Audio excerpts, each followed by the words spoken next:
بونجور. اليوم قررت اعمل طبخة مجدرة. بدي اعمل طبخة مجدرة مع الرز. لأطبخ المجدرة ل5 اشخاص بحاجة لنص كيلو عدس، يلي هن 3 كبايات عدس اخضر. بحاجة لبصلتين تقريبا وسط الحجم. لتلت الكباية رز مصري، الرز حبة صغيرة بدها تكون. بحاجة ل ربع كباية زيت نباتي بلس 4 كبايات زيت زيتون. انا بحب احط زيت زيتون بس مش صحي بالقلي، لهالسبب رح اخلطهم بزيت النباتي وزيت زيتون. كمان بدنا نحط نص ملعقة كبيرة ملح، ونص ملعقة صغيرة بهار اسود حلو، ونص ملعقة كمون ناعم. هيدي المكونات. واكيد كمان بحاجة لطنجرة لنسلق فيها العدس، وبحاجة لتقلية لأعمل فيها قلية البصل. ويلا نبلش فرم البصل. فرم صغير.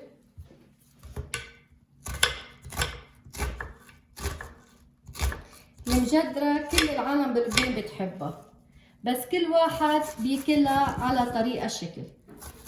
مش ضروري ناكلها مع رز، في منهم بحطوا لها برغل ناعم رقم 1، برغل اسمر ناعم. في منهم بيطبخوا المجدرة بحطوا لها كينوا لانه البرغل والرز بضرهم. وفي منهم بحبوا المجدرة بس القلية بتضرهم.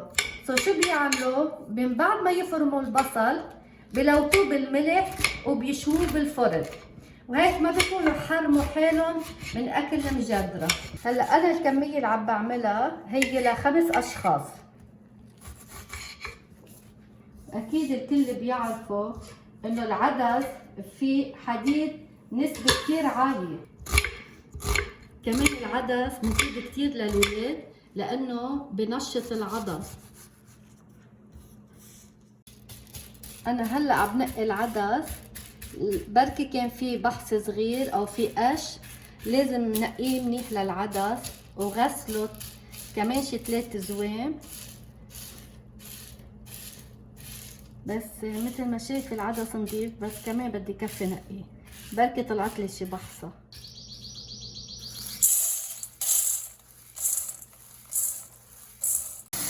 هلا لازم غسل العدس قبل ما اقصصه، يعني بغسله شي 3 زوام. نحن نقول عم نسول العدس.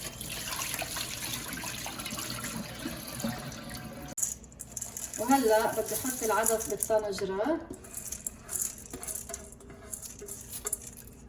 واكيد بدي احط غمته مي. وهلا بس احط المي بشوف قديش رح احطه. انا هون عبيت 4 كبايات مي، 4 كابس واتر، لحطهم فوق 3 كبايات عدس. اذا بدي بعد بزيد، انا حسي بدي كبايتين لارجع زيد. هلا هون حاطه 3 كبايات مي، لحط شوف قديش بتعوز. اخدتهم كلهم، يعني عازت 7 كبايات مي. وهلا لحطه على نار قويه لحتى المي تغلي. وهلا لازم احط الزيت فوق البصله لحتى احطها على النار لتطلع القليه بوقت ما العدس عم يستوي. وبرجع بغسل الرز وبنقعه شوي صغيره كمان قبل ما احطه على العدس لحتى احط التقليه على النار. هلا رح ندور الغاز تحت البصله على نار قويه لحتى تطلع البصله بسرعه. هيدي البصله هون، والعدس مغطيته عم يغلي. وهلا رح احط الرز غسله وارجع انقعه بوقت ما القليه على النار والعدس عم يغلي كمان.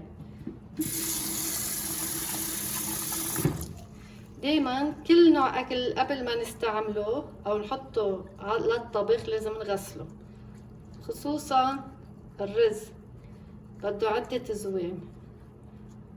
هذا رز مصري. هلا رح احط له رشه ملح صغيره قبل ما احط الملح على العدس، بس لحتى يستوي باسرع، وخلي بقيه الملح للعدس. بلشت تحمر تصير على القلية لأني رشيت لها ملح. دايما بس تحط ملح فوق القلية دغري بيحمر لونها. أحسن إذا بحطها شوي على الميديم النار تحت العدس أحلى ما يفور على الفرن. هلا من بعد ما صار إلها شي 15 دقيقة العدس على النار عم يغلي والقلية طلعت، رح فرغها فوق العدس.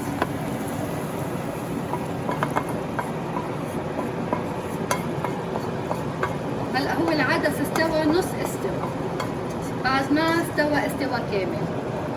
بحط فوق منه البصلة وبيغلوا سوا على النار. وهلا بغطيها على نار متوسطة. وهلا انا رجعت لكم لاعمل انا وياكم صحن السلطه مقابيل المجدره. دائما مقابيل المجدره طيب السلطه.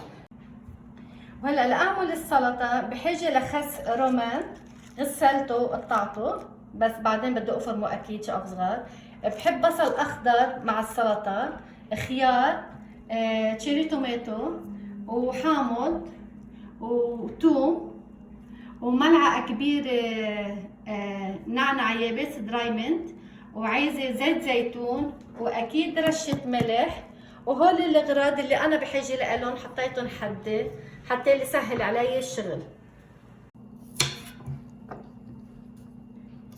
رح بلش بالثوم، الثوم والحامض وزيت الزيتون، يعني هيدي الصلصه تبعيت السلطه. بحطهم دغري على الجلط اللي بدي اعمل فيه السلطه.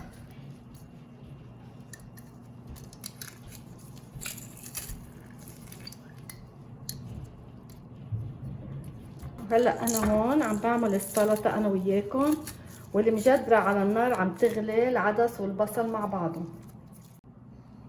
بدي احط رشه الملح شوي صغيره هالقد فوق الثوم. هلا بدي اعصر الحامض.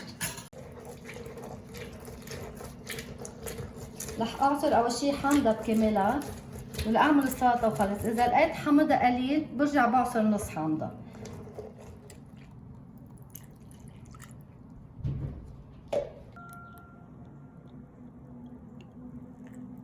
هيدا زيت الزيتون. وهلا رح احط النعناع اليابس بمقدار تقريبا ملعقه وشوي، بحطهم كلهم.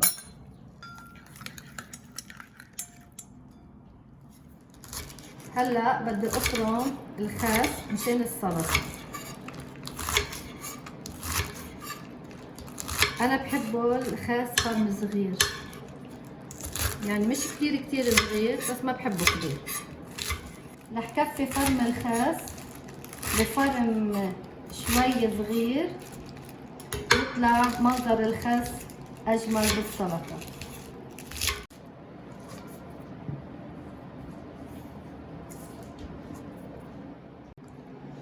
هلا بدي اقص بصل الاخضر. انا عاده مع المجدره بعمل فتوش وبحط لها بقله، بس نحن هلا بوقت ما في بقله بالمحلات، بس هي طيب كتير مع المجدره الفتوش. انا رح افرم البصله كلها الابيض والاخضر كلها سوا. البصله الخضراء طيبه.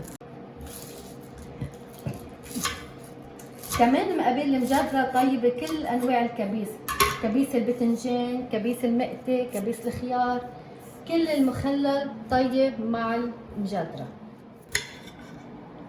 هلا رح اقص التشيري توماتو.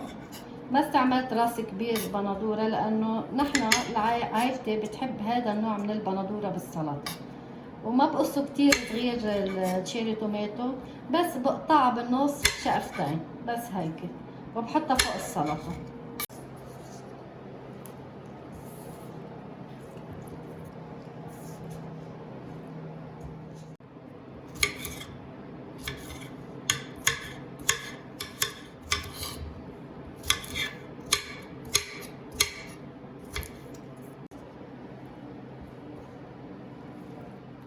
بعد ما خلصت فرم الخضرة بدي اخلطها مظبوط. اقلب الخضرة مع الصلصة شيلها من الكعب ودوقها. اذا بحاجة لحامض او ملح بزيد له، اذا مش بحاجه ما بزيد بقى. هلا لازم احط الرز فوق العدس. الرز هن 50 جرام رز مصري،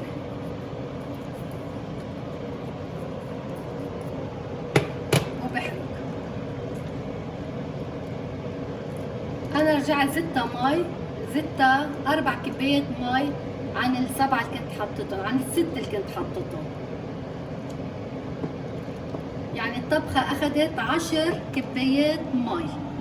بعدها عم تغلي، هلا بدها تغلي مع الرز، وبدي هلا احط لها بهارات. هلا بدي احط الكمون. الكمون يلي ما بحب الكمون في ما يحطها، انا بحب المجدرة بنكهة الكمون شوي.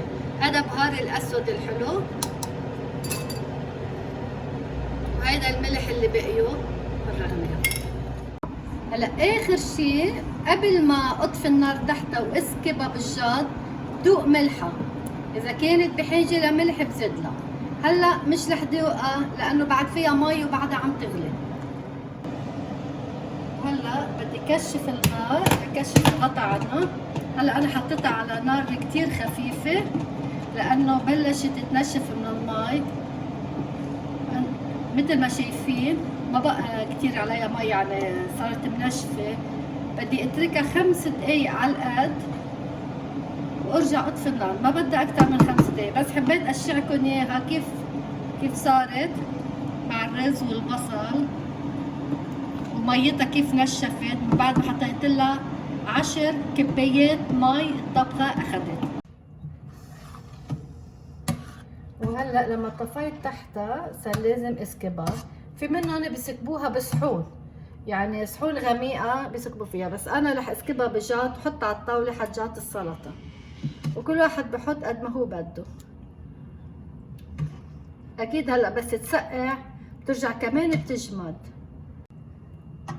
مثل ما قلت لكم باول الفيديو انه المجدره في الواحد يعملها على عده طرق. في يعملها مصفايه، في يعملها بدال الرز يحط برغل ناعم، او بدال الرز والبرغل في يحط كينوا. واللي بتضر الآلية في يشوي البصلة بالفرن ويحطها فوق العدس وما يحرم حاله من المجدرة لأنه نكهتها كتير طيبة. وبتمنى تنال إعجابكم هالأكلة هيدي، وتجربوها وتحبوها، أو جربوها وخبرونا كيف لقيتوها. وهيدي كانت طبختنا لليوم، مجدرة عدس بالأرز. بتمنى تجربوها وتنال إعجابكم لأنه بالفعل طلعت كتير طيبة. كمان لما بتجربوها اكتبوا لي كومنت، بحب أعرف كيف طلعت معكم. وكمان كمان بتمنى تعملوا تضغطوا على الجرس سبسكرايب لحتى نكون فريند على اليوتيوب، وهيك بتتابعوني كل رسالة جديدة بنزلها توصلكم. وميرسي كتير وألف صحتين.